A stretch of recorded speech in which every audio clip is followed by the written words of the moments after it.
उनके खिलाफ। तो ब्रिटिश पार्लियामेंट में जो अंग्रेज बचकर जिंदा पहुंचे, उनसे पूछा गया कि इस क्रांति का मुख्य कारण बताओ। तो उन अंग्रेजों ने कहा कि हमने भारत में जो लूट मचाई वो सबसे बड़ा कारण, भारतवासियों की लूट हमने की और ये भारत को सोने की चिड़िया के देश से गरीब और भुखमरी वाला देश हमने बना दिया, ये पहला कारण। और अंग्रेजों ने कितनी लूटमार की है इस देश में, उसका अंदाजा लगाना चाहें तो एक अंग्रेज अधिकारी के डायरी के पन्ने का एक वाक्य सुनाता हूं आपको। एक अंग्रेज था, उसका नाम था रॉबर्ट क्लाइव। वो बंगाल में आया था 1757 में, उसने प्लासी का युद्ध लड़ा था। युद्ध के बाद वो बंगाल का राजा बन गया था, आप जानते हैं, मीर जाफर की मदद से। और राजा बनने के बाद उसने बंगाल को लूटा था। तो कलकत्ता के कुछ मोहल्ले उसने लूटे थे और उनका धन लंदन लेके गया था। 7 साल उसने कलकत्ता को लूटा था। तो रॉबर्ट क्लाइव को यह पूछा गया ब्रिटिश पार्लियामेंट में एक बार कि तुम भारत से क्या लूट कर लाए? तो उसने कहा भारत से नहीं लूट कर लाया, भारत के एक राज्य के, एक शहर के, एक छोटे से इलाके से कुछ लूट कर लाया। उसने अपना स्टेटमेंट क्लैरिफाई किया। उसने कहा कि पूरे भारत से लूट कर लाने के लिए तो 1000 साल लगेंगे, इतना धन और संपत्ति भारत में है। मैं तो भारत के एक राज्य के, एक शहर के, एक छोटे से इलाके से कुछ लूट कर लाया। तो ब्रिटिश पार्लियामेंट का प्राइम मिनिस्टर पूछता क्या लूट कर लाए तुम? तो उसने कहा सोने के कुछ सिक्के, चांदी के कुछ सिक्के, हीरे जवाहरात, मोती, पन्ना, माणिक, ये सब लूट के लाया। कितना लेके आए? तो उसने कहा मालूम नहीं है कितना लेके आए, फिर भी अंदाजा बताओ। तो उसने कहा मैंने गिना नहीं है अभी तक कितना लाए। तो रफ एस्टीमेट बताओ, कुछ मूल मोटा मोटा आकलन बताओ। तब उसने जो उत्तर दिया ब्रिटिश पार्लियामेंट में वो मैं आपको सुनाता हूं। वो कहता है कि कलकत्ता शहर की संपत्ति को लूटकर लंदन लाने के लिए मुझे पानी के 900 जहाज किराए पर लेने पड़े। $900 शिप्स किराए पर लेकर मैंने वो संपत्ति उनमें भरी और उसको कलकत्ता से लंदन लेके आया। तो ब्रिटिश पार्लियामेंट का जो प्राइम मिनिस्टर था उसने पूछा कि ये शिप की बात कर रहे हो या बोट, नाव की बात कर रहे हो या जहाज की? उसने कहा शिप की बात कर रहा हूं, नाव में नहीं भर के लाया, जहाज में भर के लाया। तो फिर उसको पूछा गया कि जहाज का आकार बताओ, कितना बड़ा जहाज, कितनी उसमें धन संपत्ति आ सकती है?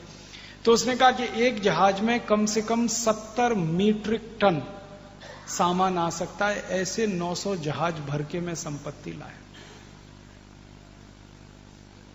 70 मीट्रिक टन का माने होता है 70,000 किलोग्राम। 1 मीट्रिक टन में 1000 किलोग्राम। तो ऐसे 900 जहाज भर के सोने के सिक्के, चांदी के सिक्के, हीरे जवाहरात, मोती, पन्ना, माणिक, वो सब लूट कर ले गया एक अंग्रेज जिसका नाम था रॉबर्ट क्लाइव। और रॉबर्ट क्लाइव ने लूटा, उसके बाद वॉरेन हेस्टिंग्स ने लूटा इस देश को, फिर उसके बाद कर्जन ने लूटा, फिर लिलिथगो ने लूटा, फिर वेवेल ने लूटा, फिर इसके बाद डलहौजी ने लूटा, फिर विलियम बेंटिंग ने लूटा, और आखिरी लुटेरा अंग्रेजों का जो इस देश में आया वो माउंटबेटन था। तो रॉबर्ट क्लाइव से लेके माउंटबेटन तक 84 गवर्नर जनरल इस देश में आए अंग्रेजों के, और हर एक ने लूटा। किसी ने 900 जहाज भर के, किसी ने 700 जहाज भर के, किसी ने 500, किसी ने 300, किसी ने 200, किसी ने 50, जैसी जिसकी क्षमता थी सब लूट कर ले गए इस देश को। और ये लूट इतनी बड़ी है कि दुनिया के किसी देश में इसका उदाहरण नहीं मिलता। और इस लूट का दुष्परिणाम था कि भारत एक जमाने में सोने की चिड़िया कहलाने वाला देश अंग्रेजों की लूट के बाद कंगाल और भिखारी देश बन गया। अंग्रेजों ने ये जो लूट मचाई इस देश में, इस लूट का अंदाजा हम लोगों ने लगाया पिछले 15 साल में दस्तावेजों के आधार पर। अंग्रेजों ने इस देश में से लगभग 300 लाख करोड़ रुपए की संपत्ति लूटी। 300 लाख करोड़ रुपए कितने होते हैं इसका अंदाजा लगाना हो तो भारत सरकार की एक पंचवार्षिक योजना 10 लाख करोड़ की होती है। एक पंचवार्षिक योजना जो 5 साल चलती है, और एक पंचवार्षिक योजना अगर 10 लाख करोड़ की है तो 30 पंचवार्षिक योजनाएं उस धन से इस देश में चलाई जा सकती हैं। इतना धन अंग्रेजों ने लूटा इस देश में से, वो सब ले गए यहां से। उसमें हमारा खजाना खाली हो गया। हम कंगाल हो गए, गरीब हो गए। वरना अंग्रेजों के पहले तो ये देश दुनिया का सबसे अमीर देश था, सबसे श्रीमंत देश था। अंग्रेजों के दस्तावेज बताते हैं कि इस देश के बारे में जब अंग्रेज आए थे पहली बार, जब इस देश में उन्होंने प्रवेश किया, तो अंग्रेजों ने बहुत सारे सर्वेक्षण कराए थे इस देश के, सर्वे जिसको आप कहते हैं। उनमें पता चलता है कि भारत दुनिया में सबसे ज्यादा निर्यात करने वाला देश था अंग्रेजों के आने के पहले। पूरी दुनिया के बाजार में जितना सामान बिकता था उसका 33% माल अकेले भारत बेचता था। पूरी दुनिया में जो कुल उत्पादन होता था उसका 43% उत्पादन अकेले भारत में होता था। और पूरी दुनिया में जो कुल आमदनी होती थी उसका 27% आमदनी अकेले भारत की होती। कोई भी देश भारत के कंपटीशन में नहीं था उस समय। चीन नाम का एक देश था जो थोड़ा बहुत हमारा कंपटीशन करता था, लेकिन वो बहुत नीचे था। अब दुनिया के बाजार में 33% निर्यात करने वाला देश, दुनिया की कुल आमदनी का 27% अर्जित करने वाला देश, दुनिया के कुल उत्पादन का 43% उत्पादन करने वाला देश तो सोने की चिड़िया ही हो सकता है। और इस देश को सोने की चिड़िया इसलिए कहा गया, 3000 साल भारत के लोग दुनिया के दूसरे देशों में जाकर अपना सामान बेचा करते थे। 3000 साल हम नेट एक्सपोर्टिंग कंट्री हुआ करते थे। हमारा कपड़ा बिकता था, हमारा लोहा बिकता था, हमारे लोहे के बहुत सारे सामान बिकते थे। 36 तरह की वस्तुएं थी जिनका निर्यात इस देश से होता था। हम जो कपड़ा बनाते थे दुनिया के बाजारों में कैसे बिकता था आप सुनेंगे तो हैरान हो जाएंगे। भारत में मलमल नाम का एक कपड़ा बनता था, सूरत में बनता था, मालवा में बनता था, दक्षिण भारत में कोयम्बतूर के आसपास बनता था। वो मलमल का कपड़ा जब दुनिया के बाजार में बिकने के लिए जाता था तो तराजू के एक पलड़े में वो कपड़ा रखा जाता था, दूसरे पलड़े में उसके भार के बराबर सोना रखा जाता था, तब वो कपड़ा बिकता था। कारण क्या था? हम अकेले थे जो वो कपड़ा बनाते थे, मोनोपोली थी हमारी पूरी दुनिया में उस कपड़े। तो हमने कपड़ा बेचकर सोना कमाया और वजन के बराबर। आज से 300-400 साल पहले तक कपड़ा बिकता था वजन से, अभी कपड़ा बिकता है मीटर से। 1 मीटर, 2 मीटर, 5 मीटर। 300 साल बिकता था आधा किलो, 1 किलो, 2 किलो, 5 किलो। और जितने वजन का कपड़ा उतने वजन का सोना मिलता था। अब 3000 साल कपड़ा बेच बेच कर हम सोना कमाते रहे, इसलिए सोने का भंडार इस देश में बढ़ा। हम लोहा बेचते थे, सारी दुनिया के देश हमसे लोहा खरीदते थे। आपको सुनकर हैरानी होगी, स्टील बनाने की टेक्नोलॉजी सबसे पहले भारत में विकसित हुई 10वीं शताब्दी। कोई स्टील बनाना नहीं जानता तो दुनिया में हमने सबसे पहले स्टील बनाया और वो स्टील हम बेचते थे दूसरे देशों को। ईस्ट इंडिया कंपनी और फ्रांस की सारी कंपनियां पानी का जहाज बनाने के लिए स्टील भारत से खरीदते थे। और भारत का स्टील खरीदकर जब वो जहाज बनाया करते थे, एक बहुत बड़ा फ्रांसीसी व्यक्ति था और एक बहुत बड़ा अंग्रेज, दोनों भारत में आए स्टील देखने के लिए कि भारत में स्टील क्या क्वालिटी का है। तो यहां से कुछ स्टील वो खरीद के ले गए और उनकी लेबोरेटरी में टेस्ट किया तो पता चला उससे अच्छा स्टील कोई बनाता नहीं दुनिया। उन्होंने 2 बातें कही। उन्होंने कहा भारत के स्टील में सबसे बड़ी क्वालिटी है कि ये रस्ट फ्री है, इसमें जंग नहीं लगता, कितने भी पानी में डाल के रखो। और दूसरी क्वालिटी ये है कि ये क्वालिटी में बहुत ऊंचा है, और तीसरी है कि ये सस्ता बहुत है। तो ईस्ट इंडिया कंपनी वाले यहां से स्टील खरीदते थे और ईस्ट इंडिया कंपनी के अधिकारियों ने लिखा है कि भारत के स्टील से जो जहाज वो बनाते थे पानी का, वो जहाज कम से कम 65 से 70 साल चलता था और अंग्रेजी स्टील से जो जहाज बनाया जाता था वो 15 साल में ही टूट जाया करता। ईस्ट इंडिया कंपनी के कई अधिकारियों ने अपनी डायरियों में लिखा है कि हम भारत में जहाज खरीदने आते थे, नया जहाज खरीदने के पैसे नहीं होते थे तो पुराना खरीद के ले जाते थे। जो जहाज भारत में 50 साल चल चुका होता था उसको हम खरीदते थे और उस जहाज को रिपेयरिंग करके और 20-25 साल हम चलाते थे। इतनी अच्छी क्वालिटी का स्टील भारत में बनता है। आप जानते हैं कि पानी का जहाज हमेशा पानी में रहता है, इसलिए उसमें जंग लगने की संभावना सबसे ज्यादा होती है। लेकिन भारत के स्टील के जहाज 60 साल, 70 साल, 75 साल बिना जंग के काम करते थे। इस क्वालिटी का स्टील बनता था, इस क्वालिटी के जहाज बनते और सारी दुनिया में ये बिकते थे। उसके बदले में भी हमें सोना ही मिलता था। हम लोहा बेचते थे और सोना लेके आते थे, कपड़ा बेचते थे, सोना लेके आते थे। ईंटें बनती हैं इस देश में, पतली ईंट बनती है जिससे हमारे किले बनाए गए हैं। भारत के सभी महापुरुषों के बनाए हुए किले को देखेंगे तो बहुत पतली ईंट के हैं, जिनकी उम्र 500 से 1000 वर्ष है। वो किले में कहीं क्रैक नहीं है, क्योंकि ईंट और जो कैल्शियम है, चूना है, उसके उपयोग से बनाए गए हैं। सीमेंट का कोई भी मकान दूसरे तीसरे साल में क्रैक आ जाता है, क्योंकि सीमेंट की क्वालिटी उतनी अच्छी नहीं होती, चूने की क्वालिटी इतनी अच्छी। चूना हम बनाते थे, ईंट बनाते थे, उसे बेचते थे, ऐसी 36 तरह की चीजें हम बना के बेचते थे। सब चीजों के बदले में सोना मिलता था, क्योंकि उस समय एक्सचेंज जो होता था वस्तुओं का, वो सोने से ही होता था। इसलिए हजारों साल दुनिया का सोना भारत में आया, और वो सोना इतना आया कि हमने उसको अपने शरीर पर पहना, शरीर पर लादा, घर में सजावट के लिए इस्तेमाल किया, फिर भी बच गया तो हमने दान कर दिया और उसके मंदिर बन गए इस देश में। दुनिया में कहीं सोने की मस्जिद नहीं है, कहीं सोने का गिरजाघर नहीं है, इस देश में सोने के मंदिर हैं। अंग्रेजों के जमाने में तो 13,000 से ज्यादा थे।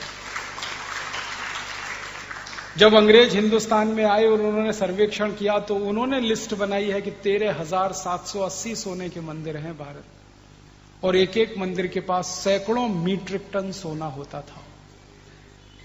अंग्रेजों के दस्तावेजों में दर्ज है गुरुवायूर का मंदिर केरल में, फिर उसके बाद तमिलनाडु के मंदिर, तंजौर के मंदिर, फिर उसके बाद हमारा तिरुपति बालाजी का मंदिर। ऐसे हिंदुस्तान में 13,000 से ज्यादा मंदिरों में टनों टन सोना लगा हुआ है, और अंग्रेज लिख रहे हैं कि इस सोने को ही लंदन ले जाना पड़े तो 1000 साल लगेगा। इतना धन संपत्ति इस देश में था। एक अंग्रेज आया इस देश में, उसका नाम था मैकॉले, टीबी मैकॉले, जिसने भारत की शिक्षा व्यवस्था को बदल दिया पूरा। उस मैकॉले का एक भाषण का एक वाक्य सुनाता हूं। ब्रिटिश पार्लियामेंट में वो एक भाषण दे रहा है 2 फरवरी 1835 को, और वो बोल रहा है, I have travelled length and breath of this country India. मैंने संपूर्ण भारत देश को देख लिया। लेंथ एंड ब्रेथ माने उत्तर, दक्षिण, पूरब, पश्चिम, सब जगह में भारत में घूम लिया। और वो कहता है कि I have spend 17 years continuous in India. वो कहता है 17 साल में भारत में रहा, पूरा भारत मैंने घूमा। और घूमने के बाद वो कहता है, I have not seen a single person who is a bagger and thief in this country.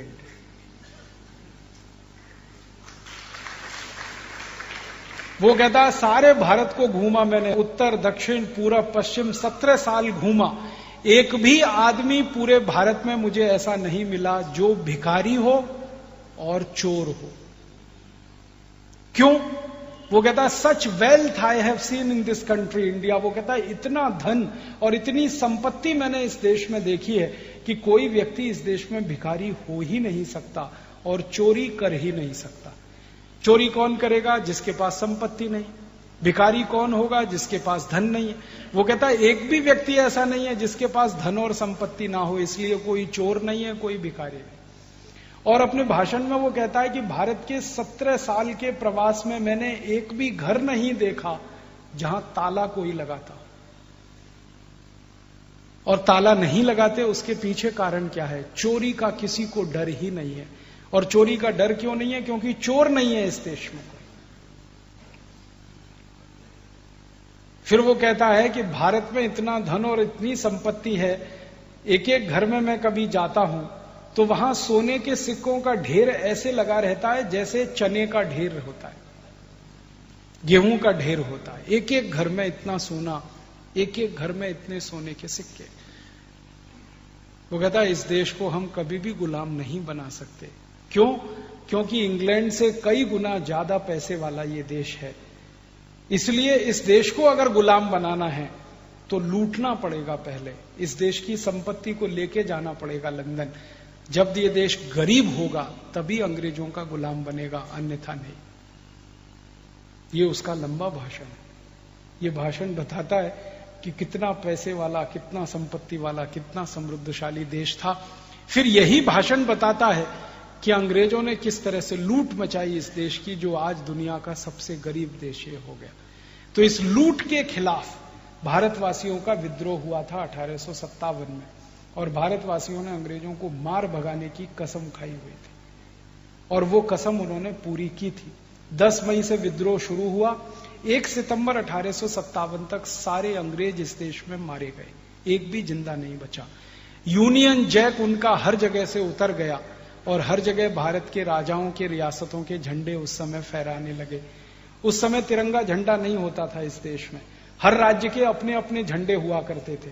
सतारा राज्य का अपना झंडा था, ये कोल्हापुर रियासत थी, इसका अपना झंडा था, पुणे रियासत का अपना झंडा था। सभी राज्यों के झंडे इस देश में थे, यूनियन जैक खत्म हो चुका था। उस स्थिति में अंग्रेजों ने जब बहस की ब्रिटिश पार्लियामेंट में और ये कहा कि हमें भारत में फिर से जाना है और भारत को फिर से लूटना है, तो कैसे संभव है?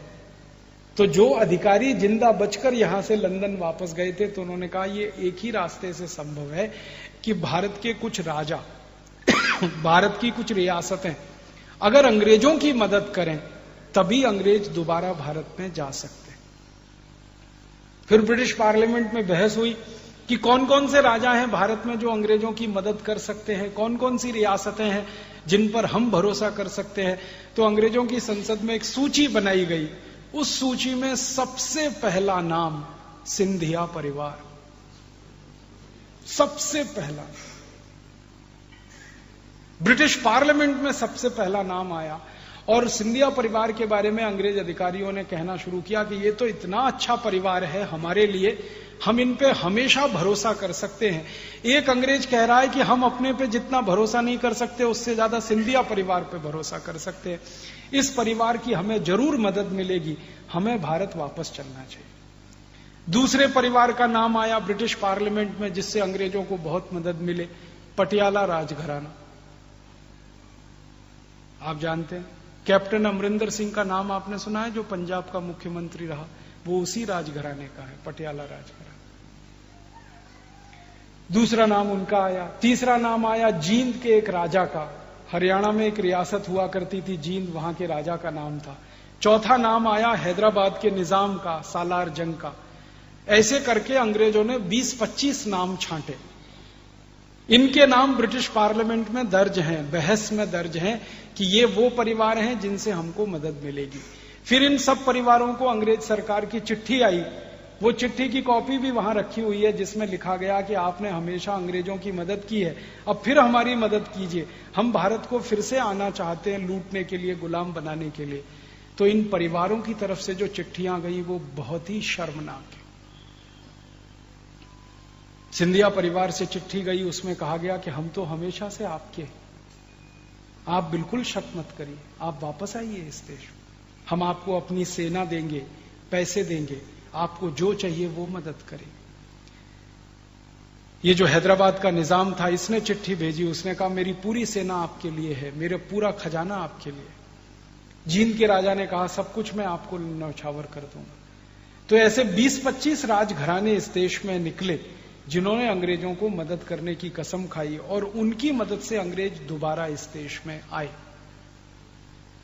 और दोबारा फिर इस देश के क्रांतिकारियों को उन्होंने कत्लेआम किया भारत के कुछ राजाओं की सेना की मदद से। और वो कत्लेआम करने के बाद इस देश पर फिर से अंग्रेजों का राज्य स्थापित किया उन्होंने। और दूसरी बार जब राज्य स्थापित किया तो वो कंपनी का नहीं था, अंग्रेज सरकार का राज्य स्थापित किया। उसके पहले इस देश में 100 साल कंपनी का राज चला, ईस्ट इंडिया का। उसके बाद अंग्रेजी सरकार की स्थापना हो गई इस देश में। और जब अंग्रेज सरकार फिर से बन गई इस देश में, तब बहस हुई ब्रिटिश पार्लियामेंट में कि अब हमें भारत में कुछ भी करना है तो कानून बना के करना है। अब तक हम बिना कानून बनाए काम करते थे, अब जो करेंगे वो कानून बनाकर करेंगे। क्यों? तो अंग्रेजों ने आपस में एक दूसरे को कन्विंस किया, वो ये कि दुनिया का कोई भी देश जब भी हमसे कहेगा कि आप भारत को लूट रहे हैं, बर्बाद कर रहे हैं, तो हम जवाब देंगे हम तो भारत में कानून का शासन स्थापित कर रहे हैं। अब उसमें भारत की लूट होती है तो हम क्या करें? अंग्रेजों की चालाकी देखिए कि आपको सीधे लूटेंगे तो बदनामी होगी, कानून बना देंगे लूटने का तो बदनामी नहीं होगी। लूटना तो आपको है ही। इसको ऐसे समझिए कि कोई आपकी जेब काटे तो आप चिल्लाओगे मेरी क्यों जेब काट रहा है। फिर अगर वो जेब काटने का कानून बन जाए इस देश में और कोई व्यक्ति जेब काटे तब आप क्या चिल्लाओगे? कानून बन गया, वो तो कानून का पालन हो रहा है, भले आपकी जेब कटे उसमें। तो अंग्रेजों की संसद ने जो कानून सबसे पहले बनाए, वो कानूनों के बारे में कहना चाहता हूं कि अंग्रेजों की संसद में पहली बहस हुई कि 1857 की लड़ाई में भारत ने जो क्रांति की है उसमें पैसा कहां से आया, क्योंकि उस समय की क्रांति में करीब 480 कोटि रुपए खर्च हुए, 480 करोड़ रुपए खर्च हुए 1857 की क्रांति में। और ये कोई छोटी मोटी रकम नहीं थी। अगर इसको आज के हिसाब से समझना हो तो 300 का इसमें गुणा करना पड़ेगा, क्योंकि रुपए का अवमूल्यन उतना हो चुका है तब से। इतनी बड़ी रकम इकट्ठी हुई थी 1857 की क्रांति में पूरे देश में। तो अंग्रेजों ने इस पर बहस की कि ये पैसा दिया किसने। तो अंग्रेजों के कुछ अधिकारियों ने कहा कि उद्योगपतियों ने दिया, व्यापारियों ने दिया, किसानों ने दिया, कारीगरों ने दिया, ये सब लोगों ने पैसा इकट्ठा करके क्रांतिकारियों को दिया। तब अंग्रेजों ने तय किया कि अब भारत में ऐसा कानून बना दो कि आगे कभी भी किसी क्रांतिकारी को लोग पैसा ना दे पाए और लोगों के हाथ में पैसा रहने ही नहीं पाए, सारे पैसे उनके हाथ से छीन लो। तो भारत के लोगों से पैसे छीनने के लिए, धन छीनने के लिए सबसे पहला कानून इस देश में बना, उसका नाम है इंडियन इनकम टैक्स एक्ट। और अंग्रेजों ने जब ये कानून बनाया तो आप हैरान हो जाएंगे ये जानकर कि इंडियन इनकम टैक्स एक्ट जब उन्होंने बनाया 1860 में और इसको लागू किया पूरे देश में, तो रकम कितनी छीननी है, धन कितना छीनना है, तो अंग्रेजों ने कहा 97%।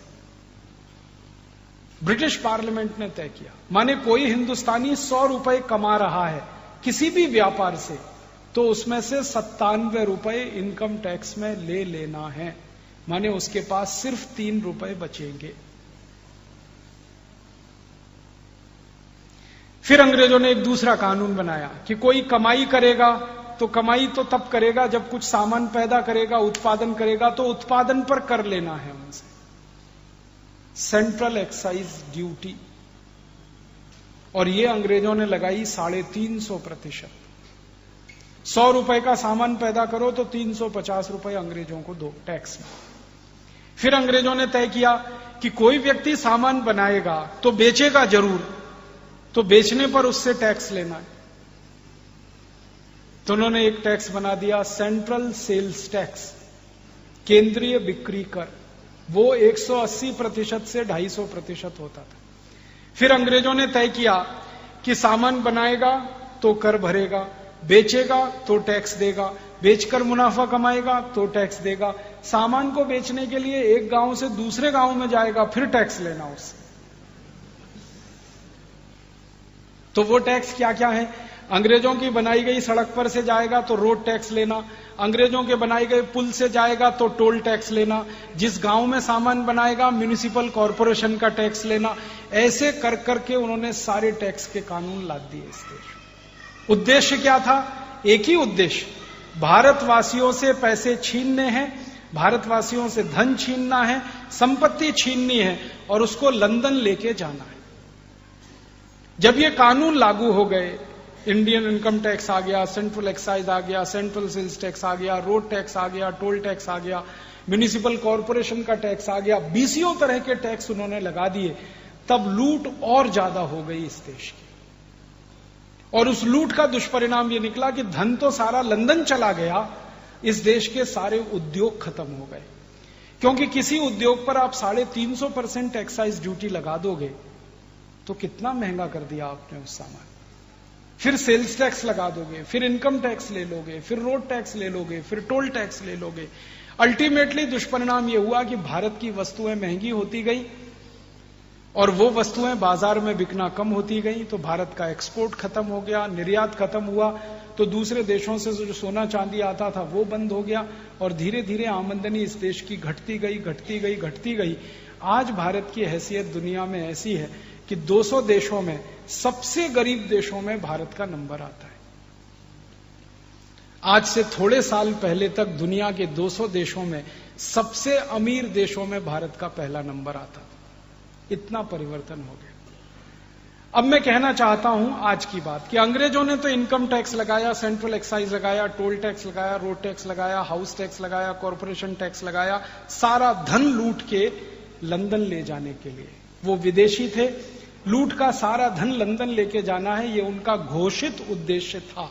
वो कोई सेवा करने नहीं आए थे इस देश में, कोई धर्मादा खाता खोलने नहीं आए थे। अब होना क्या चाहिए था? 15 अगस्त 1947 को आजादी आई, तो आजादी आते ही लूट के जितने कानून अंग्रेजों ने बनाए टैक्सेशन के नाम पर, वो सब खत्म होने चाहिए थे, सब कानून जला देने चाहिए थे। लेकिन आजादी के 62-63 साल के बाद भी वो सारे कानून लगे हुए हैं इस देश में। इनकम टैक्स भी है, सेंट्रल एक्साइज टैक्स भी है, सेल्स टैक्स भी है, बस नाम बदल गया है value added tax. Road tax भी है, टोल टैक्स भी है, कॉरपोरेशन का टैक्स है, हाउस टैक्स है, प्रॉपर्टी टैक्स है। बस अंतर इतना है कि गोरे अंग्रेजों ने जो टैक्स लगाए थे वो 23 थे, काले अंग्रेजों ने जो टैक्स लगा रखे हैं वो 64 है, 64।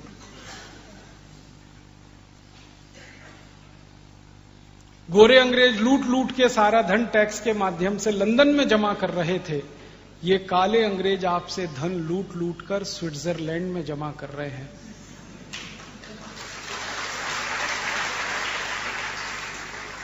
देश में कोई बहुत परिवर्तन नहीं आया।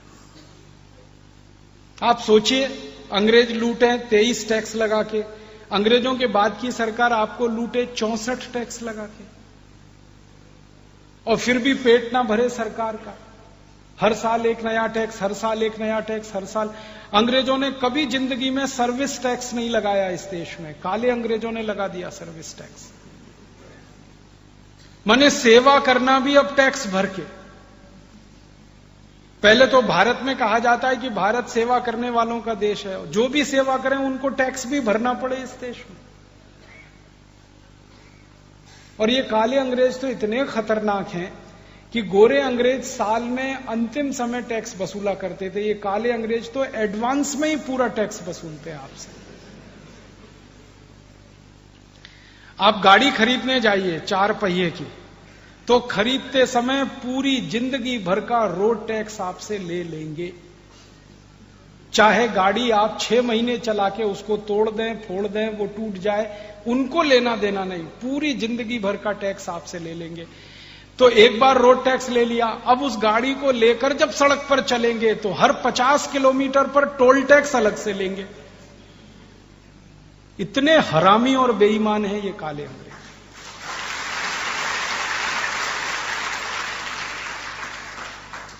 हम पैसे देते हैं म्युनिसिपल कॉरपोरेशन को टैक्स के रूप में, ताकि म्युनिसिपल कॉरपोरेशन हमको सुविधा दे उस पैसे से। मुझे अभी पता चला कि कोल्हापुर के म्युनिसिपल कॉरपोरेशन को सैकड़ों करोड़ का जो आप टैक्स देते हैं, उस म्युनिसिपल कॉरपोरेशन ने एक 48 किलोमीटर की सड़क बनाने का ठेका दे दिया है किसी को 233 करोड़ में, 237, 270 करोड़ में 48 किलोमीटर की सड़क बन रही है। ये बन के तैयार हो जाएगी तो आपसे टोल टैक्स लेने की तैयारी चल रही है। आपके टैक्स के पैसे हैं, म्युनिसिपल कॉरपोरेशन के पास और पैसा आएगा कहां से? आपने टैक्स दे दिया एक बार कॉरपोरेशन को, पेट भर जाना चाहिए उनका, वो नहीं भर रहा है। उस टैक्स के पैसे से सड़क बन रही है, उस सड़क पर आप चलेंगे तो टोल टैक्स अब आपको जिंदगी भर 30 साल के लिए देना पड़ेगा। ऐसी लूट मचा रखी है इन काले अंग्रेजों। सारे देश में ये लूटमार है टैक्स की, और इस लूटमार के 3 दुष्परिणाम हैं। सबसे पहला दुष्परिणाम है कि जो चीजें सस्ती होनी चाहिए वो 64 तरह के टैक्स लगने से बहुत महंगी है। डायरेक्ट टैक्स तो 2 लगे हुए हैं इस देश में, इनकम टैक्स और कॉर्पोरेट टैक्स, और 62 तरह के इनडायरेक्ट टैक्स लगे हुए हैं। और आपको मालूम है, थोड़ा भी अर्थशास्त्र का ज्ञान हो तो डायरेक्ट टैक्स की जो मार पड़ती है वो किसी अमीर के ऊपर होती है, श्रीमंत के ऊपर होती है, लेकिन इनडायरेक्ट टैक्स की जो मार होती है वो गरीबों पर सबसे ज्यादा पड़ती है। गरीब मार खाते हैं उसकी, इनडायरेक्ट टैक्स की। और इस देश में उसके दुष्परिणाम ये हैं, जो चीज आपको 1 रुपए में मिलनी चाहिए वो 70 रुपए में मिल रही है, जो 70 रुपए में मिलनी चाहिए वो 7,000 रुपए में मिल रही है। ऐसी लूट मची। मेरे हाथ में एक बॉल पेन है, ये बाजार से आप खरीदो 10-12 रुपए का मिलेगा, ये फैक्ट्री में सिर्फ 1.5 रुपए का बनता है। मेरे हाथ में एक रिस्ट वॉच है, आप इसको बाजार से खरीदो 500-550 रुपए की बनेगी, मिलेगी, ये कारखाने में 70 रुपए की बनती है। आप एक सीमेंट का पैकेट बाजार से खरीदते हैं ना 246, 250 रुपए का, फैक्ट्री में वो 76 रुपए का बनता है। 1 लीटर पेट्रोल जो आप बाजार से 50 रुपए में खरीदते हैं वो 12 रुपए में तैयार होता है। 1 लीटर डीजल जो आप 35 रुपए में खरीदते हैं वो 7.5-8 रुपए में बनता है। 1 लीटर केरोसिन जो आप बाजार से 20-25 रुपए में खरीदते हैं वो 7-7.5 रुपए का 1 लीटर होता है। कोई भी चीज जो आप खरीद रहे हैं बहुत महंगी कीमतों पर, उसका सबसे बड़ा हिस्सा है टैक्स और दूसरा बड़ा हिस्सा है कंपनी का प्रॉफिट। दोनों मिलकर आपको लूट रहे हैं। और ये टैक्स के माध्यम से हम जो धन देते हैं हमारी सरकारों को, वो कोई थोड़ा बहुत नहीं है। हम लोगों ने एक बार हिसाब निकाला, केंद्र सरकार को जो हम टैक्स देते हैं, राज्य सरकार को जो टैक्स देते हैं और म्युनिसिपल कॉरपोरेशन को जो टैक्स देते हैं, वो एक साल में कुल मिलाकर 20 लाख करोड़ रुपए है। केंद्र सरकार को हम एक साल में देते हैं 6.25 लाख करोड़ रुपए टैक्स में। 31 राज्य हैं इस देश में, सभी राज्यों की राज्य सरकारों को हम देते हैं 12 लाख करोड़ रुपए एक साल में, और करीब 2 लाख करोड़ रुपए हम देते हैं 2 से 2.5 लाख करोड़ म्युनिसिपल कॉरपोरेशन को। कुल मिलाकर 20 लाख करोड़ रुपए सालाना हम टैक्स में दे देते हैं। अब इतना रकम हम सरकार को टैक्स में दे देते हैं, केंद्र को, राज्य को, म्युनिसिपल कॉरपोरेशन को। ये कितनी बड़ी रकम है, अंदाजा है आपको? इस 20 लाख करोड़ रुपए को अगर आप टैक्स में ना दें, 1 मिनट के लिए सोचें, सरकार को ना दें, टैक्स में ना दें, ये सारी रकम गरीबों में ऐसे ही दान कर दें, तो पूरी गरीबी इस देश में 1 साल में ही खत्म हो जाती। और अगले साल इस रकम को आप बेरोजगारों को दान कर दें तो बेरोजगारी दूसरे साल में खत्म हो जाती। फिर इस रकम को तीसरे साल लोगों को दे दें तो इतनी रकम से जो सोना आता है, भारत के 6,38,365 गांव की सड़क सोने से बन जाती है। और चौथे साल फिर ये रकम आप दे दें लोगों को, तो एक सड़क सोने से बनी, उसके ऊपर दूसरी सड़क फिर सोने से हम बना सकते हैं। और 4-5 साल के बाद तो मैं सोचने लगा कि क्या करें 20 लाख करोड़ का, समझ में नहीं आता। मतलब देश का विकास करना 20 लाख करोड़ रुपए सालाना के टैक्स में 5 साल में ही संभव है। 5 साल से ज्यादा नहीं लगेगा इस देश को विकास होने में। गरीबी, भुखमरी, बेकारी सब दूर हो जाती है। लेकिन ये सरकारें 62-63 साल से टैक्स लेती जा रही हैं, हमारी ना गरीबी दूर कर पा रही हैं, ना बेकारी दूर कर पा रही हैं, ना पीने का पानी दे पा रही हैं, ना चलने को सड़क दे पा रही हैं, ना दवाएं हमारे पास हैं, ना डॉक्टर हमारे पास हैं, ना स्कूल हमारे पास हैं, ना स्कूलों में टॉयलेट हमारे पास हैं। मुझे बहुत दर्द होता है ये कहते हुए, आजादी के 63 साल में इस देश के 3.5 लाख गांवों में पूरा अंधेरा है, बिजली नहीं है। आजादी के 63 साल, लगभग 2.5 से 3 लाख गांवों में चलने की सड़क नहीं है। लगभग 3 लाख गांव में कोई डॉक्टर नहीं है, कोई हॉस्पिटल नहीं है, कोई दवा नहीं है। 50 करोड़ भारतवासी निरक्षर हैं, जिनको हम पढ़ा नहीं सके आजादी के 62-63 साल। 18 करोड़ विद्यार्थी इस देश में भर्ती होते हैं पढ़ने के लिए, और मात्र 1 करोड़ रह जाते हैं। 17 करोड़ को स्कूल बीच में ही छोड़ देना पड़ता है, क्योंकि फीस के पैसे नहीं होते उनके पास। इस देश में 18 करोड़ विद्यार्थियों में से 17 करोड़ अगर ड्रॉप आउट्स हों, तो शिक्षा किसको दे रहे हैं और कैसी दे रहे हैं, उसका अंदाजा आप लगा सकते हैं। आजादी के 63वें साल में इस देश की आधी से ज्यादा माताएं बच्चों को जन्म देने के समय मरने की स्थिति में आ जाती है, क्योंकि शरीर में ताकत नहीं होती है, क्योंकि खाने के लिए खुराक नहीं मिलती। और जो माताएं बच्चों को जन्म दे देती हैं, उनमें से आधे बच्चे अपनी उम्र के 3रे महीने में खत्म हो जाते हैं इस देश में। वो 4था महीना अपना जन्मदिन नहीं मना पाते। इस देश में वनवासी इलाकों में रहने वाले लोगों को लकड़ियां चुन चुन के खाना पड़ता है पेट की भूख मिटाने के लिए, और जहरीली लकड़ियां हो तो उनको मर जाना पड़ता है इस देश में। ऐसे समाचार रोज हम सुनते। क्या हुआ? आजादी के बाद हम 20 लाख करोड़ का हर साल टैक्स भरें और देश का विकास ना होए? क्या हो रहा है? जा कहां रहा है पैसा? बहुत दिन हम लोग इस उलझन में थे कि हम 20 लाख करोड़ सालाना टैक्स भरते हैं, फिर हमारा पैसा जाता कहां है? हम तो सरकार को ईमानदारी से दे देते हैं। इस देश के एक प्रधानमंत्री ने इसका रहस्य उद्घाटन किया। उन्होंने कहा कि भारत में आम आदमी के लिए जब मैं पैसा भेजता हूं टैक्स का, तो 1 रुपए में से सिर्फ 15 पैसा ही पहुंचता है उसके पास, 85 पैसा लूट जाता है, हम खा जाते हैं, नेता और अधिकारी मिलकर। और ये बात कही थी भारत के प्रधानमंत्री राजीव गांधी। उन्होंने कहा था कि हम नेता और अधिकारी इस देश को जोंक की तरह से चूस रहे हैं, इस देश का विकास नहीं कर रहे हैं। और एक बार हिम्मत से उन्होंने ये कहा था कि मुझे इस देश की राजनीति की सफाई करनी है ऐसे दलालों से जो देश को जोंक की तरह से नोच रहे हैं, वो देश का विकास नहीं होने दे रहे। ऐसे दलालों से मुझे इस देश को मुक्त कराना। लेकिन नहीं हो पाया। राजीव गांधी ने 1984 में यह कहा कि 1 रुपया जब दिल्ली से भेजा जाता है तो 15 पैसा पहुंचता है। अब 2009 की स्थिति यह है कि 1 रुपया जब दिल्ली से भेजा जाता है तो 10 पैसा भी नहीं पहुंचता। 90% लूट हो जाती है आपके धन की, आपके संपत्ति की। हम सुना करते थे इतिहास में कि इस देश में कुछ डाकू हुए, डाकू मोहर सिंह, डाकू माधो सिंह, डाकू जालिम सिंह, जो लूटते थे लोगों को। लेकिन मुझे तो वो आज के नेताओं से ज्यादा अच्छे लगते, क्योंकि मैंने उन डाकुओं के बारे में पढ़ा है। वो लूटते थे अमीरों को और गरीबों की बेटियों की शादी कराते थे उस पैसे से। वो लूटते थे अमीरों को और गरीबों को दे देते थे वो पैसा। तो उनमें थोड़ी मानवता थी, थोड़ी सामाजिकता थी, भले वो लूटते थे। लेकिन आज के ये जो नए डकैत पैदा हुए हैं जिनको नेता और अधिकारी कहते हैं, ये तो सब लूट लूट के अपने ही घर में भरते, अपने भाई को, अपने भतीजे को, अपनी बेटी को, अपने कुत्ते को, अपनी बिल्ली को, अपने ही लोगों को। ये तो सारे अकेले लूट के खा रहे हैं इस देश के धन। हमारे देश की आजादी के पिछले 63 वर्षों में जो नेता हुए हैं, जिन्होंने देश की सत्ता व्यवस्था संभाली है, ऐसे नेताओं के बारे में एक रिसर्च का काम हम लोगों ने शुरू किया है।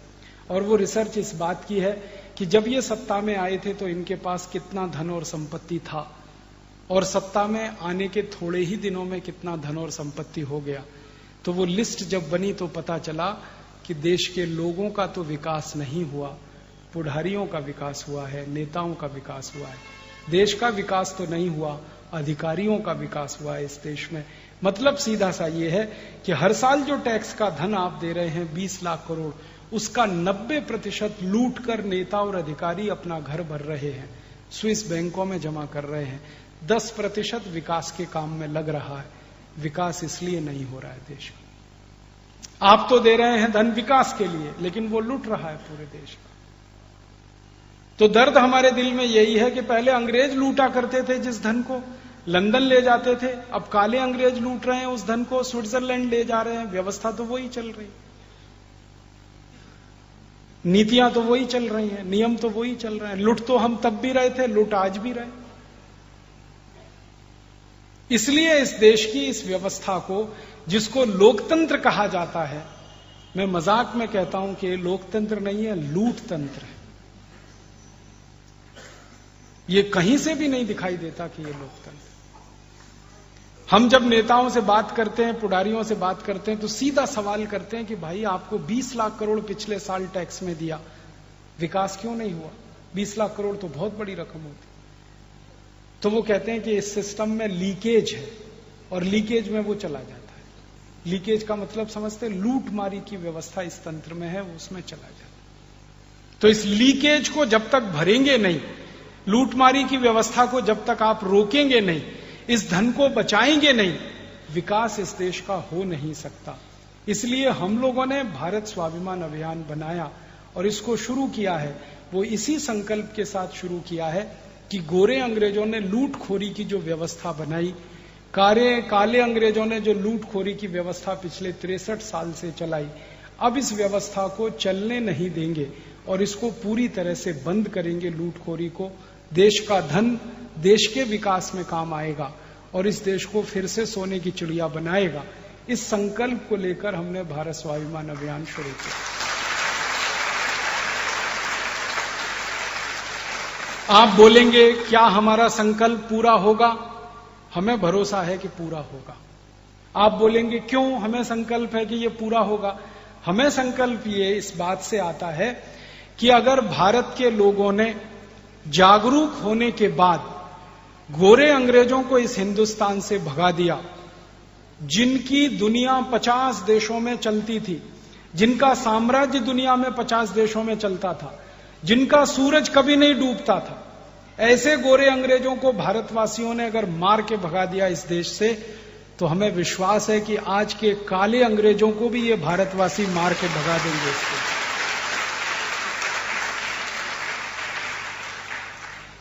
आपका सहयोग चाहिए, आपका सहकार चाहिए, ये संकल्प हमारा पूरा हो। आप बोलेंगे क्या करना चाहते हैं और कैसे करना चाहते हैं? हमारे इस भारत स्वाभिमान अभियान के हमने जो उद्देश्य बनाए हैं, उसमें सबसे पहला उद्देश्य यही है कि लूट की जो व्यवस्था अंग्रेजों के जमाने से चली आ रही है, इसको पूरा खत्म करना है, इसको बदलना है। और लूट का जो धन अंग्रेज यहां से ले गए और काले अंग्रेज जो ले जा रहे हैं, ये दोनों ही धन को भारत में वापस लाना है। आप बोलेंगे क्या संभव है ये? हां, संभव है। अंग्रेजों ने 300 लाख करोड़ रुपए लूटा है, उसके सारे प्रमाण और दस्तावेज अब हमारे हाथ में है।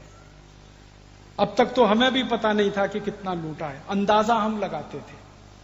भारत में जो दस्तावेज उपलब्ध हैं अंग्रेजों के जमाने के और अंग्रेजों की संसद में जो दस्तावेज उपलब्ध हैं अंग्रेजों के जमाने के, दोनों दस्तावेजों के आधार पर हम सिद्ध कर सकते हैं कि 300 लाख करोड़ रुपए उन्होंने लूटा है।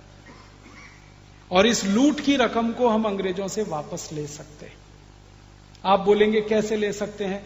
अंतर्राष्ट्रीय अदालत में अंग्रेजों के खिलाफ मुकदमा करके ये रकम हम वापस ले सकते हैं। बस इसमें हमें इतना ही करना पड़ेगा कि अंग्रेजों ने हमको लूटा, हमारे जैसे 50 और देशों को लूटा है, भारत के जैसे 50 और देशों को लूटा है। उन 50 देशों का संगठन खड़ा करके अंतर्राष्ट्रीय अदालत में 50 देशों की तरफ से मुकदमा करना होगा। और वो सभी देश इसको सिद्ध कर देंगे कि उनका धन इतना है, उनका धन इतना है, तो वो सब वापस देना पड़ेगा। अंतर्राष्ट्रीय कानून है कि कोई देश किसी दूसरे को लूट नहीं सकता। उस कानून का आधार लेके हम ये मुकदमा कर सकते हैं। और अंग्रेज इस मुकदमे में हार जाएंगे, क्योंकि हमारे साथ दुनिया के 50 नहीं 100 देश तैयार हो जाएंगे, क्योंकि उनका धन और उनकी संपत्ति भी उन्हें वापस चाहिए। आप बोलेंगे तो 63 साल किया क्यों नहीं हमने? हमारे देश की संसद में कई बार बहस हुई इस विषय पर कि जो धन अंग्रेज लूट कर ले गए हैं, इसको भारत में वापस लाया जाए। इस बहस को चलाने वाले एक बहुत बड़े क्रांतिवीर इस देश में हुए, सरदार वल्लभ भाई पटेल। उन्होंने अपने एक निजी व्यक्ति को जिम्मेदारी दी थी, HM पटेल उनके निजी सचिव हुआ करते थे, बाद में भारत के वित्त सचिव बने। उनको ये जिम्मेदारी दी थी कि सब हिसाब निकाल के अंग्रेजों के खिलाफ कुछ करना है। लेकिन इस देश के प्रधानमंत्री पंडित जवाहरलाल नेहरू ने होने नहीं दिया। कारण क्या था? नेहरू जी को लगता था कि अंग्रेजों से दोस्ती रखनी ही चाहिए, उनको नाराज नहीं करना चाहिए, उनसे दुश्मनी नहीं रखनी चाहिए, क्योंकि भविष्य में देश को आगे बढ़ाने के लिए इन्हीं की मदद लेनी पड़ेगी। इसलिए हर बार उसको वीटो किया उन्होंने। और चूंकि सरदार पटेल जल्दी स्वर्गवासी हो गए, इसलिए संसद में आगे इस बात को बढ़ाने वाला फिर कोई दूसरा नहीं रहा। वरना ये पैसा तो हम 1947 में ही वापस ले सकते थे और अंग्रेजों को देना पड़ता। चलो ठीक है, देर हो गई। और ये कह सकते हैं कि 47 में सरदार पटेल के बाद इतनी ताकत का कोई नेता नहीं आया इस देश की सत्ता व्यवस्था में, नहीं तो बाद में भी आ जाता ये धन। तो आप करेंगे इस काम को, और करेंगे तो अंग्रेजों के सामने ये बात आनी ही है। आज नहीं कल, कल नहीं परसों, 1 साल बाद, 2 साल बाद, 5 साल बाद उनको ये सारा हिसाब हमें लेना ही है कि इतना आपने टैक्स के माध्यम से लूटा, इतना ईस्ट इंडिया कंपनी ने लूटा इस देश में से, इतना अंग्रेज अधिकारियों ने रिश्वत में लूटा। वो सारे प्रमाण हैं, और उनके प्रमाण हैं, हमारे नहीं। उनकी संसद की बहस है, हमारी नहीं। उनके अधिकारियों के लिखे हुए प्रमाण हैं, हमारे नहीं। उसको वो नकार नहीं पाएंगे।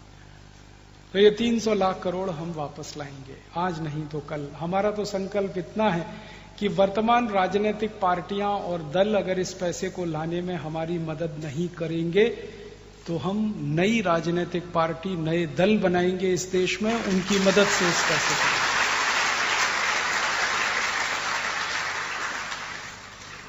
इतना संकल्प हम कर चुके।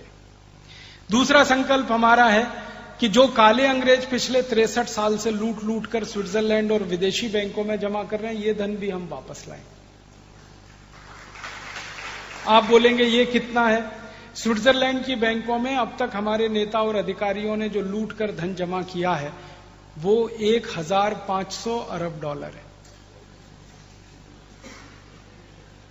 और 1500 अरब डॉलर को आप रुपए में निकालें तो 75 लाख करोड़ रुपए निकलता है। और अभी एक नई जानकारी आई है देश में, वो ये कि स्विट्जरलैंड की बैंकों के अलावा दुनिया में कुछ और देशों की बैंकें हैं, वहां भी भारतवासियों ने धन रखा है। एक पनामा नाम का छोटा सा देश है, गिनी बिसाऊ नाम का एक छोटा सा देश है, टोबैगो नाम का एक देश है, ट्रिनिडॉड नाम का एक देश है, ऐसे दुनिया में छोटे छोटे, लिचेस्टन नाम का एक देश है, ऐसे कई देशों में भी और धन जमा है, और वो करीब 35 लाख करोड़ है। माने कुल मिलाकर 110 लाख करोड़ रुपए आजादी के 62 साल में इन नेताओं ने लूटकर विदेशों में जमा किया है। अब आप तुलना कर लीजिए, अंग्रेजों ने 250 साल में 300 लाख करोड़ लूटा, और इन काले अंग्रेजों ने 62 साल में 110 लाख करोड़ लूट लिया इस देश। माने ये काले अंग्रेज कम खतरनाक नहीं है। मुझे तो कई बार लगता है कि इन काले अंग्रेजों में रॉबर्ट क्लाइव की आत्मा प्रवेश कर गई, डलहौजी की आत्मा प्रवेश कर गई। इन्होंने भी बहुत लूटा इस देश को, तो इस लूट के धन को भी वापस लाना है। आप बोलेंगे ये कैसे आएगा? इसके लिए भी कुछ रास्ते हैं। 4 रास्ते से ये धन वापस आ सकता है।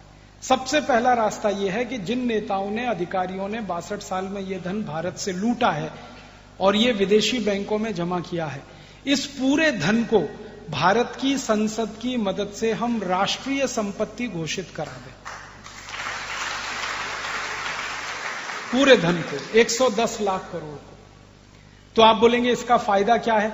अभी ये जो 110 लाख करोड़ जमा है अलग अलग देशों की बैंकों में, स्विट्जरलैंड के साथ साथ, ये सब नेता और अधिकारियों की निजी संपत्ति के रूप में जमा है। हम उसको भारत की राष्ट्रीय संपत्ति घोषित कर दें संसद से कानून बनाकर, तो सारी बैंकों को ये पैसा हमें वापस देना पड़ेगा, क्योंकि अंतर्राष्ट्रीय स्तर पर जो कानून है वो ये कि किसी भी देश का राष्ट्रीय धन या राष्ट्रीय संपत्ति उसी देश की राष्ट्रीय बैंक में जमा हो सकती है, विदेशी बैंकों में जमा नहीं हो सकती। अभी ये धन निजी संपत्ति है, व्यक्तिगत है, तो कहीं भी जमा कर दिया।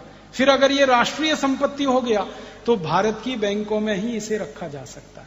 रिजर्व बैंक में रख सकते हैं, स्टेट बैंक में रख सकते हैं, पंजाब नेशनल बैंक में रख सकते हैं, महाराष्ट्र बैंक में रख सकते हैं, भारत की बैंकों में ही रखना पड़ेगा। ये नियम है। इस नियम का हम उपयोग करें अपने देश के हित में और संसद से कानून बनवाएं। कानून बनवाने के लिए संसद में प्रस्ताव लाना पड़ेगा। हमारी इस समय पूरी ताकत लगी हुई है कि जो संसद चल रही है इस समय, उसके कुछ मेंबर्स को कन्विंस करके हम प्रस्ताव डलवाएं। और एक लाइन का प्रस्ताव, 15 अगस्त 1947 के बाद जितना धन भारत के बाहर गया वो भारत की राष्ट्रीय संपत्ति है। संसद इस प्रस्ताव पर बहस करे, फिर वोट पड़े और ये कानून पास हो जाए। जब ये प्रस्ताव संसद में आएगा, बहस होगी, तो आप जरूर टेलीविजन का स्विच ऑन करके देखना इस बहस को। हम आपको एसएमएस से सूचनाएं भिजवाएंगे, हम टीवी चैनलों से सूचनाएं भिजवाएंगे, अखबारों से सूचनाएं भिजवाएंगे कि आज बहस हो रही है। आपको हम एक ही चीज दिखाना चाहते हैं कि इस बहस में आप ये देखना कौन कौन नेता इसका विरोध कर रहा है। सूट खोलेगा, मूर्खों का मूर्ख, जिस दिन शादी करने जा रहा उसी दिन सुपर इडियट बन के जाता है।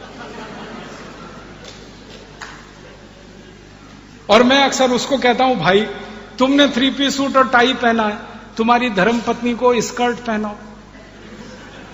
पत्नी को कहेगा साड़ी पहनो और खुद 3 पीस सूट और टाई लगा के चलेगा। पत्नी भारत की है, पति इंग्लैंड वाला है। हम कहते हैं पति पत्नी गाड़ी के 2 पहिए हैं गृहस्थी के, एक पहिया ट्रैक्टर का, दूसरा साइकिल का। कैसे चलेगा ये? काहे को ये अंग्रेजी भूषा पहन रखी है? भारत में इतनी गर्मी है, यहां ना सूट पहनने की जरूरत है ना टाई लगाने की। इंग्लैंड वाले टाई और सूट इसलिए पहनते हैं कि ठंड बहुत है और बार बार ठंड होती है, साल में 8 महीने ठंडी पड़ती है, बर्फ गिरती है, इसलिए वहां टाई लगाई जाती है, ठंडी हवा ना जाए। और टाई उन्होंने इसलिए भी लाई है, 14वीं शताब्दी के पहले टाई नहीं थी वहां अक्सर लोगों को सर्दी जुकाम होता रहता है, नाक बहती रहती है, तो जेब से वो कागज निकाल के पोंछ के रखते रहते हैं। फिर एक बार उनको लगा कि गले में ही लटका लो, उसको रखना नहीं पड़ेगा, इसलिए टाई लाई है। आप क्यों इसको लटका के घूम रहे? और मुझे बहुत त्रास होता है जब छोटे छोटे बच्चों को मैं स्कूल जाते देखता हूं, एकदम टाइट टाई, 3 साल का 4 साल का बच्चा, इतनी टाइट टाई कि जो नसें खून की प्रवाह को बनाने के लिए हैं वो ही बंद हो जाए, बच्चे तो वैसे ही पागल हो जाएंगे। ये बंद करिए अंग्रेजी भूषा, कुछ अच्छी नहीं है। अपनी भूषा बहुत अच्छी है, धोती है, लुंगी है, कुर्ता है, पजामा है, वगैरह वगैरह, ये सब भारत की भूषा है, इनका ही उपयोग करिए। अंग्रेजी भूषा छोड़िए, अंग्रेजी भाषा छोड़िए, अंग्रेजी भोजन भी छोड़िए। Pizza, burger, hot dog, cold dog, chow mein, विचित्र विचित्र नाम है। हॉट डॉग गरम कुत्ता, कोल्ड डॉग ठंडा कुत्ता। मूर्खों के भोजन कर रहे हैं। अपने पास कुछ कमी है क्या भोजन में? भारत में मैंने एक दिन सोचा, जिस दिन मेरा जन्म हुआ वो दिन से गिनकर जिस दिन मेरी मृत्यु होगी वो दिन तक हर दिन एक नया व्यंजन बना के मैं खा सकता हूं, इतनी विविधता भारत के भोजन में है। उनके पास तो ले दे के एक ही है, हॉट डॉग, कोल्ड डॉग, और वो भी क्या है, वो है ना पाव रोटी, बस एक पाव रोटी, एक डबल रोटी, उसी को काट के उसमें सलाद भर लो, उसको काट के उसमें कुछ भर लो, बस यही है। यूरोप के कितने देशों में पाव रोटी, डबल रोटी, अमेरिका में कितने स्थानों पर पाव रोटी, डबल रोटी, इसके अलावा कुछ खाते ही नहीं, क्योंकि बनाना नहीं आता कुछ। गेहूं है हमारे पास, उनके पास भी है, गेहूं का आटा उनके पास भी है, हमारे पास भी है, लेकिन हम गेहूं के आटे से कम 70-80 चीजें बना सकते हैं। पूड़ी बना सकते हैं, कचौड़ी बना सकते हैं, रोटी बना सकते हैं, पराठा बना सकते हैं, कई तरह के पराठे बना सकते हैं, कई तरह की पूरियां बना सकते हैं। यूरोप वाले एक ही चीज बनाते हैं, पाव रोटी, डबल रोटी, कुछ आता ही नहीं बनाना, क्योंकि टेक्नोलॉजी नहीं है उनके पास इसकी। भारत की आई और ताई हर घर में जो व्यंजन बना सकती है, यूरोप में कोई नहीं बना सकता। हमारे यहां जो गरम गरम रोटी बना के खाने की परंपरा, यूरोप में तो सिर्फ सपना देखते हैं लोग उसका, कि गरम रोटी खाने को मिले, सवाल ही नहीं उठता। वो तो बाजार से बनी बनाई लाते हैं, और पाव रोटी 3 महीने पुरानी होती है, डबल रोटी 3 महीने पुरानी होती है, उसी को खाते हैं। सब्जी बनाना आता नहीं तो बाजार से डब्बा बंद सब्जी लाते हैं, उसको प्लेट में निकाल के ऊपर से मीट डाल के खाते हैं। दाल कोई जानता नहीं। और बाकी मिठाइयां इतनी तरह तरह की हम जो बना के खाते हैं, उनके पास एक ही मिठाई है, आइसक्रीम, और कुछ है ही नहीं। गरीब लोग हैं, उनके चक्कर में आप क्यों फंस गए?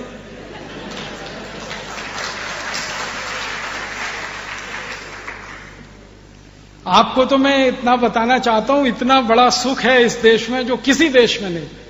आप भारत में रहते हैं, घर में हर दिन नया व्यंजन बना के खा सकते हैं, वहां होटलों में भी नहीं मिलता। आप भारत में रहते हैं, हर दिन आपके घर के सामने कोई दूध वाला आएगा, भैंस लेके आएगा, गाय लेके आएगा, दूध निकाल के आपको घर में देके जाएगा। अमेरिका में तो दूध लाने के लिए कम से कम 100 मील गाड़ी चला के जाना पड़ेगा, और वो भी दूध मिलेगा तो डब्बा बंद मिलेगा, फ्रेश मिलने की कोई गारंटी नहीं है, क्योंकि वो दूध का डब्बा 7-8 दिन पुराना है। आपके देश में कितना बड़ा सुख है, आपने कपड़े धोए, उसको इस्त्री करने के लिए कोई आपके घर के सामने आकर इस्त्री करके चुपचाप देके जाएगा। अमेरिका में तो इस्त्री करवाना दूसरों से स्वर्ग जैसा सुख है।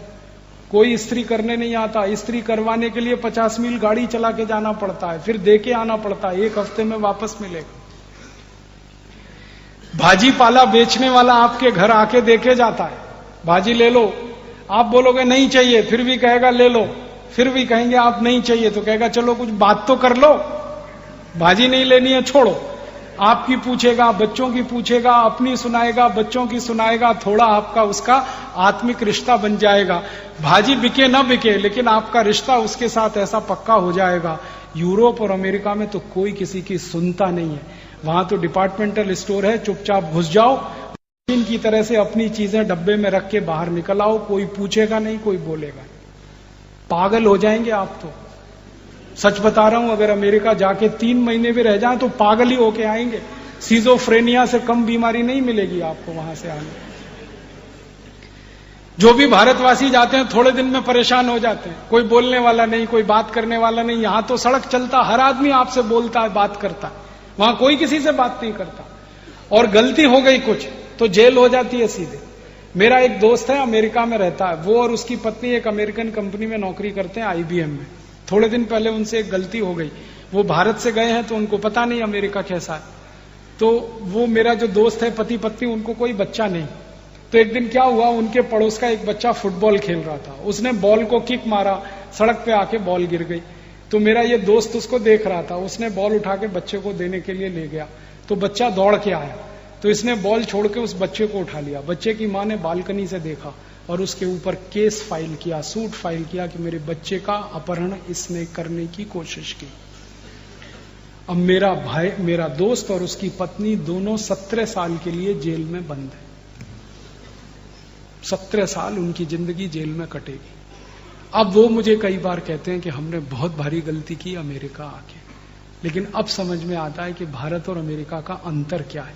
वहां पड़ोसी के बच्चे को गोद में लेने पर जेल हो जाती है और भारत के सारे बच्चे पड़ोसी के घर में ही बड़े होकर जवान होते हैं। हमें तो याद ही नहीं है हमारे बच्चों की, वो तो पड़ोसी के घर में खाना खाते हैं, वहां खेलते हैं, वहीं सो जाते हैं, अगले दिन घर में वापस आ जाते हैं। कोई चिंता नहीं, कोई टेंशन नहीं, कोई तकलीफ। बहुत अंतर है हमारी सभ्यता उनकी सभ्यता में, हमारी संस्कृति उनकी संस्कृति में, हमारी परंपरा उनकी परंपरा में, हमारी मान्यता उनकी मान्यता में।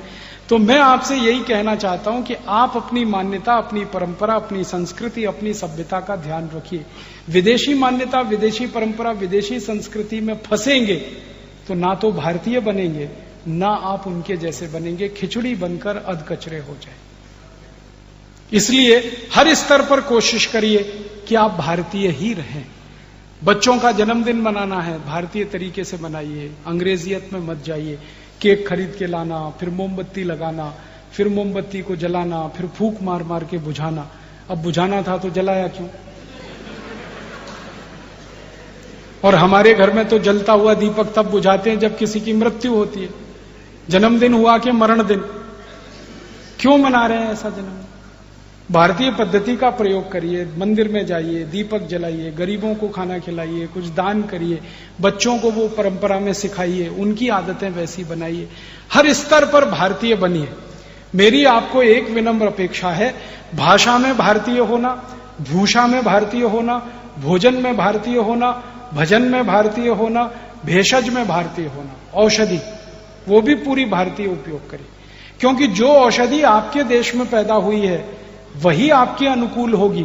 जो औषधि आपके यहां पैदा नहीं हुई है, बाहर से आई है, वो आपके अनुकूल कैसे होगी? एलोपैथी की कोई भी दवा खाएंगे, वो ठंडे देश के लोगों के लिए बनाई गई दवाएं हैं, वो गर्मी ही करने वाली हैं। और आप गर्म देश में रहते हैं और एलोपैथी खाएंगे, मर जाएंगे। इतने साइड इफेक्ट्स होंगे कि परेशान हो जाएंगे। इसलिए अंग्रेजी दवाओं में एक बीमारी जाती है, दूसरी आती है, दूसरी जाती है, तीसरी आती है, तीसरी आती है, चौथी जाती है। जिंदगी भर हम स्वस्थ ही नहीं हो पाते और लाखों करोड़ उसमें खर्च कर देते। इसलिए दवाएं भी अपनी इस्तेमाल करिए। आयुर्वेद की दवाएं हैं, बहुत अच्छी दवाएं हैं, हमारे अनुकूल हैं, हमारे वातावरण में से पैदा हुई हैं, हमारी प्रकृति को वो समझती हैं, हम उनकी प्रकृति को समझते हैं। और सबसे बड़ी बात है कि उसके साइड इफेक्ट नहीं और आसानी से घर में उपलब्ध है, पड़ोस में उपलब्ध है। हर स्तर पर भारतीय बनिए तो ये अंग्रेजियत हमारे जीवन से चली जाएगी। एक तो अंग्रेजियत हमें शासन में से हटानी है, प्रशासन से हटानी, दूसरी अपनी जिंदगी से भी हटानी। ये दोनों स्तर पर काम होगा, अभियान चलेगा, तब जाकर एक ऐसा भारत बनेगा जिसका सपना हमारे शहीदों ने देखा। लोकमान्य बाल गंगाधर तिलक ने, जानते हैं, शिक्षा की बात कही थी, स्वदेशी की बात कही थी, स्वराज्य की बात कही थी, और शिक्षा में सबसे पहले माध्यम की बात कही थी कि हमारी शिक्षा पूरी मातृभाषा में होनी चाहिए। और उसके लिए बहुत बड़ा अभियान उन्होंने चलाया था। अब मुझे दुख इस बात का होता है कि लोकमान्य बाल गंगाधर तिलक के देश में जो अभियान उन्होंने कभी मराठी माध्यम की शालाओं के लिए चलाया या गांधी जी ने हिंदी माध्यम की शालाओं के लिए चलाया, अब उस देश में अंग्रेजी माध्यम की शालाएं खुलती जाए, कॉन्वेंट स्कूल, पब्लिक स्कूल। और हम कॉन्वेंट स्कूलों में अपने बच्चों को पढ़ा रहे हैं बड़े गर्व से कि हमारे बच्चे कॉन्वेंट में पढ़ते हैं। कॉन्वेंट का अर्थ तो समझ लीजिए होता क्या है। कॉन्वेंट का अर्थ है लावारिस बच्चों का स्कूल। इंग्लैंड में मैंने आपसे कहा ना एक्स्ट्रा मैरिटल अफेयर्स है, पर स्त्री गमन, पर पुरुष गमन। और कई बार इंग्लैंड में ज्यादातर बच्चे जो है ना बिना मां बाप के हैं, क्योंकि 70 से 80% बच्चे बिना शादी के पैदा होते हैं। अब बिना विवाह के बच्चे पैदा होंगे तो आई वड़िल पता नहीं, तो लावारिस है। उनको पढ़ाने के लिए कॉन्वेंट स्कूल चलते हैं, जिनकी आई नहीं, जिनके वड़िल नहीं, जिनका पिता नहीं, मां नहीं। और उन कॉन्वेंट स्कूलों में बच्चों को बताया जाता है ये तुम्हारे फादर हैं, ये तुम्हारी मदर है, क्योंकि असली का पता नहीं, नकली से काम चलाते। स्कूल में टीचर नहीं होते, मदर फादर होते, क्योंकि असलियत में नहीं। अब हम हमारे बच्चों को कॉन्वेंट में भेजते हैं और उनको भी वही मदर फादर सिखाते हैं। हमारे तो घर में है, फिर स्कूल में और एक हो गए। मालूम है किसी भी बच्चे की 2 आई हो सकती है, 2 पिता नहीं होते कभी। भगवान कृष्ण की 2 आई थी, पिता एक ही थे। राम की 3 आई थी, पिता एक ही थे। हमारे भारत में 2 आई हो सकती है, 3 आई हो सकती है, पिता एक ही होता है। लेकिन कॉन्वेंट में हर बच्चे के 2 पिता होते हैं, 2 बाप, एक तो घर वाला और एक तो स्कूल वाला, फादर। और जिन बच्चों के 2 बाप होते हैं उन्हीं को बास्टर्ड कहते हैं। बहुत खराब गाली है बास्टर्ड। हम हमारे बच्चों को कॉन्वेंट में भेज भेज के बास्टर्ड क्यों बना रहे? बंद करिए ना। फिर आप बोलेंगे मराठी माध्यम स्कूल नहीं है, बहुत है। हिंदी माध्यम स्कूल है, मराठी माध्यम स्कूल है, उनमें पढ़ाइए अपने बच्चों को। और अगर आप कॉन्वेंट में भेजेंगे नहीं तो कॉन्वेंट तो अपने आप बंद हो जाएंगे, आपके फीस पे चल रहे हैं। और मराठी माध्यम में भेजने लगेंगे वो और खुल जाएंगे, क्योंकि वो आपकी फीस पे चलेंगे। ये तो हमारे हाथ में है कि हम किन शालाओं को बढ़ाते हैं और किन को बंद कराते हैं। कहने का मेरा एक ही मतलब है, अंग्रेजों को भगा दिया है तो इस अंग्रेजी से क्यों चिपके हुए हैं, इसको भी भगाइए। हमारी जिंदगी से हटाइए, हमारे व्यवहार से हटाइए, हमारे विज्ञान से हटाइए, तकनीकी से हटाइए, समाज में से हटाइए, न्याय व्यवस्था से हटाइए, सब जगह से हटनी चाहिए। और मातृभाषा का स्थान इस देश में प्रतिष्ठित होना चाहिए।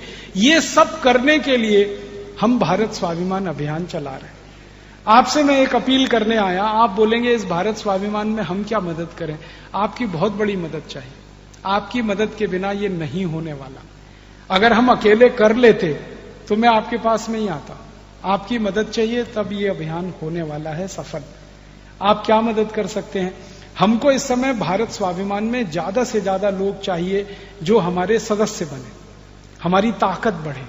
क्योंकि हमारी ताकत राजनीतिक पुढ़ारियों से जब तक ज्यादा नहीं होगी, हम कोई भी काम ये नहीं कर पाएंगे। पुढ़ारी इसको होने नहीं देंगे और हमको ये करना है, तो उनसे बड़ी ताकत हमें बनानी पड़ेगी।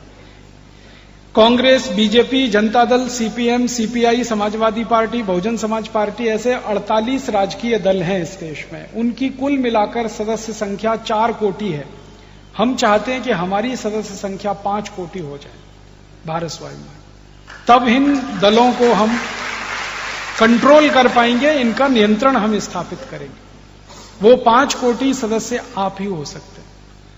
अभी तक हमारे पास लगभग 2,40,000 सदस्य हैं। जनवरी 2010 तक 11 लाख हो जाएंगे। अगले 2 वर्ष में 5 कोटि करना है।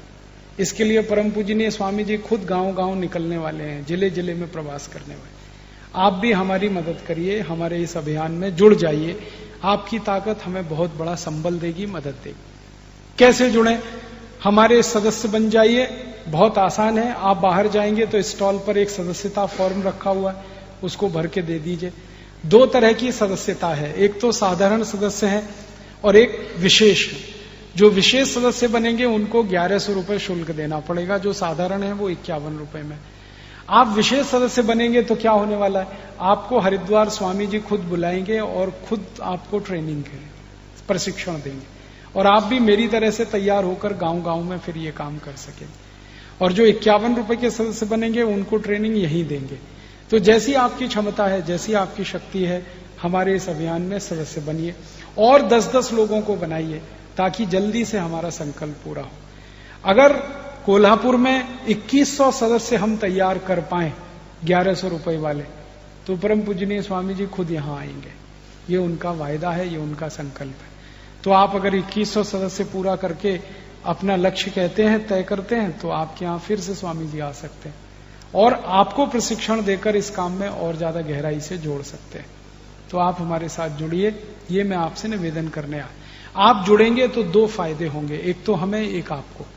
हमें फायदा ये होगा कि थोड़ा सा धन जो आप हमको देंगे वो हमारे इस ट्रस्ट के लिए बहुत बड़ी ताकत है। और ये ट्रस्ट जो भारत स्वाभिमान है वो आपके ही धन से चलता है। हम बड़े उद्योगपतियों से चंदा नहीं लेते क्योंकि वो हमारे ऊपर दूसरे तरह का दबाव डालते हैं। हमारा संकल्प है कि आम आदमी से, साधारण आदमी से थोड़ा थोड़ा मिले, उसी से हम काम चलाएंगे। और हमारे ट्रस्ट का ये संकल्प है कि जो भी धन आएगा वो ट्रस्ट के काम में खर्च होगा, वो व्यक्तिगत रूप से खर्च नहीं होगा। तो आप जो भी थोड़ा धन देंगे वो हमारे ट्रस्ट के काम आएगा। आप हमारे साथ जुड़ेंगे, हमारी ताकत बढ़ जाएगी और आपको लाभ ये होगा कि आप जब इस बड़े अभियान से जुड़ेंगे तो आपके बच्चे जब बड़े होंगे तो वो गर्व से कहेंगे कि जब भारत में व्यवस्था परिवर्तन का, अंग्रेजियत को हटाने का अभियान चला, भारत स्वाभिमान, तो मेरी आई उसमें थी, मेरे वडील उसमें थे। जैसे अभी हम कहते हैं ना 1942 का भारत छोड़ो आंदोलन था, मेरी आई उसमें थी, मेरी आजी उसमें थी, मेरे अजोबा उसमें थे। हम बड़े छाती ठोक के कहते हैं। मुझे गर्व है ये कहते हुए कि 1942 की लड़ाई में मेरी अज्जी, मेरे अजोबा दोनों जेल गए थे और गर्व होता है। तो आपके बेटे बेटियों को भी गर्व होगा ये कहते हुए कि मेरे आजी अजोबा, मेरे आई वडील दोनों भारत स्वाभिमान के लिए काम करते रहे। तो आप अपने बच्चों की नजरों में हमेशा ऊंचे रहें और वो आपका सम्मान करते रहें, इसके लिए आप इस अभियान में जुड़िए।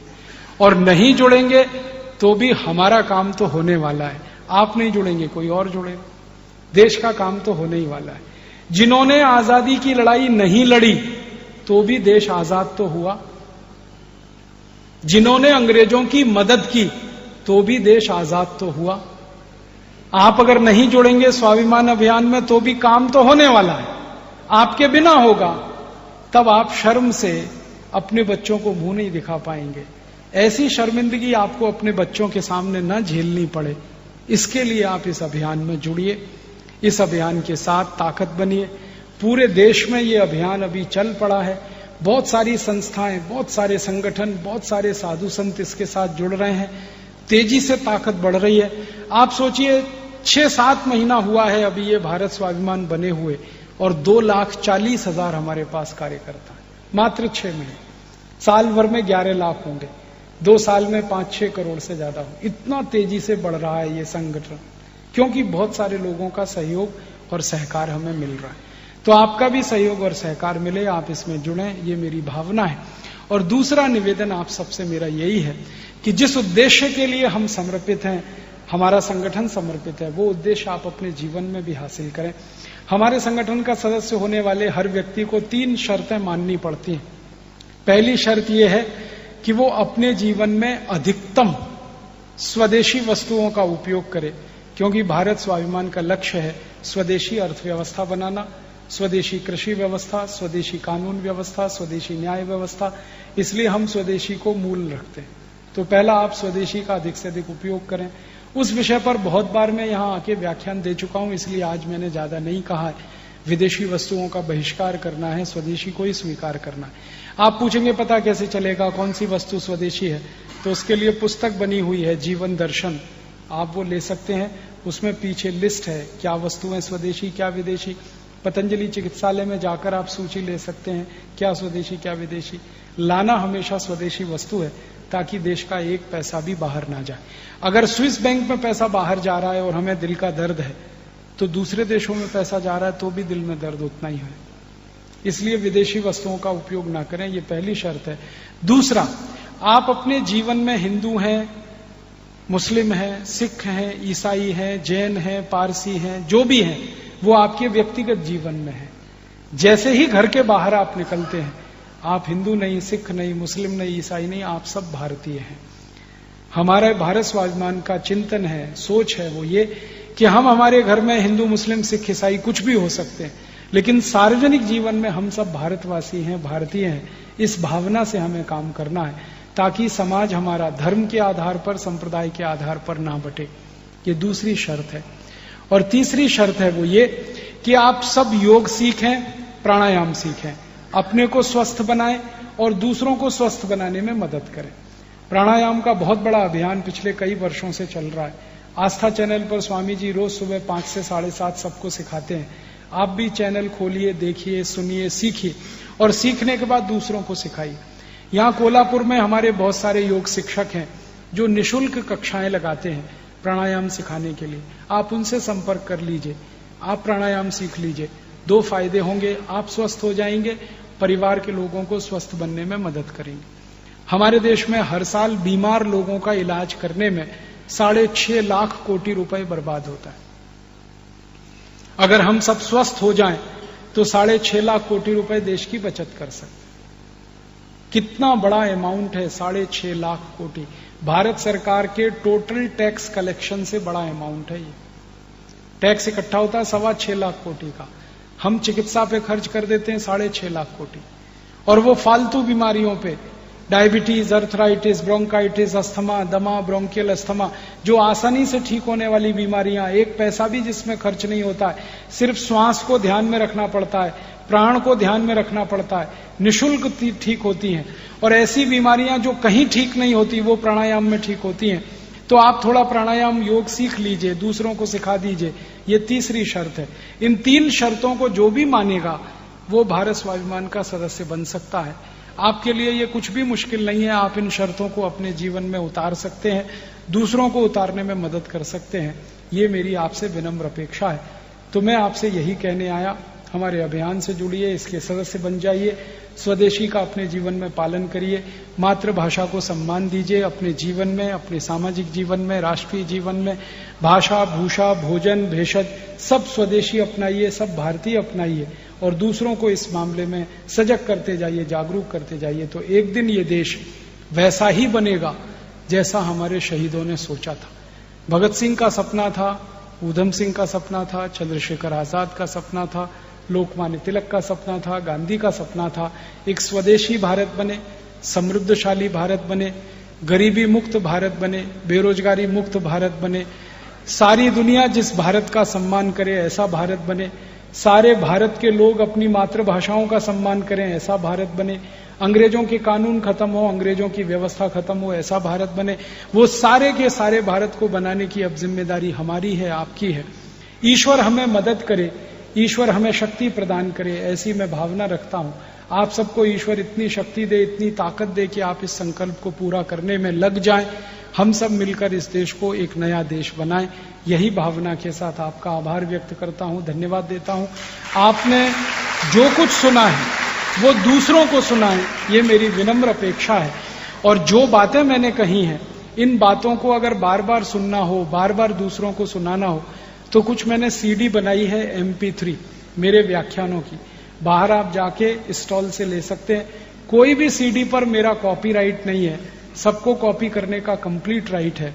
आप 1 CD ले लीजिए, 2 ले लीजिए, उसकी 50 कॉपी बनाइए, 100 बनाइए, 1000 बनाइए, लोगों में बांटिए। मैं कभी आपके खिलाफ मुकदमा करने नहीं आऊंगा, क्योंकि मैं मानता हूं ज्ञान किसी का नहीं है, ज्ञान सभी का है। ये अलग बात है कि मैंने 20 साल मेहनत करके कुछ ज्ञान अर्जित किया, वो आपको मैंने 2 घंटे में दे दिया। अब आप किसी और को ये दे दीजिए, वो किसी और को दे दे, वो किसी और को दे दे। ज्ञान ऐसे ही फैलता है, और ज्ञान जितना फैलता है अंधकार उतना कम होता है, त्रासदी उतनी कम होती है। ज्ञान के फैलने से ही उदय होता है हर चीज का।